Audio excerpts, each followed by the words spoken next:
आदरणीय परिषदजी गोगावले साहेब यांच्यावर अगदी खालच्या पातळीवर जाऊन ज्या संपत चाललेल्या पक्षाच्या स्वतःला नेता समजणाऱ्या चित्रा पाटील यांनी आरोप केलेला आहे, त्या आरोपाचा निषेध करण्यासाठी आज आम्ही इथे जमलेलो आहोत।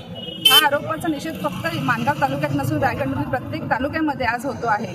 आज त्यांना लक्षात आलं पाहिजे की AI सारख्या आजच्या जमान्यामध्ये तुम्ही सुशिक्षित सुस्वभावी स्वतःला समजता, तर तुम्ही आरोप करण्याच्या अगोदर खातरजमा केली पाहिजे होती की तो व्हिडिओ खरा आहे खोटा आहे, खातरजमा करूनच त्यांनी आरोप केले गेले पाहिजे होते। त्यात राहिला प्रश्न विकास कामाचा। जर विकास कामाचा बोलायचं झालं तर आमच्या आदरणीय परिषदजी गोगावले साहेब यांनी 3,500 कोटींपेक्षा जास्त निधी हा मतदारसंघासाठी आणलेला आहे आणि त्यांना मी विनंती करते की तुम्हाला जर पाहायचं असेल विकास कुठे झाला आणि कसा झालेला आहे तर त्यांनी इथे यावं। आमची महिला आघाडी आणि आमचे शिवसैनिक तुम्हाला प्रत्येक गावागावात आणि प्रत्येक वाडीवर नेऊन तुम्हाला काय विकास आणि कशा पद्धतीने विकास झालेला तो तुम्हाला दाखवून देतील।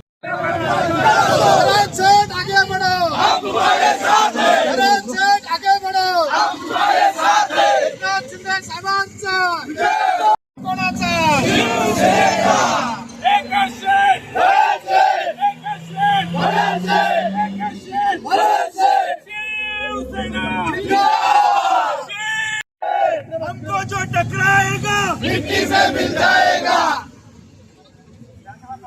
चित्रलेखाचा निषेध असो, बेताल वक्तव्य करणाऱ्या चित्रलेखा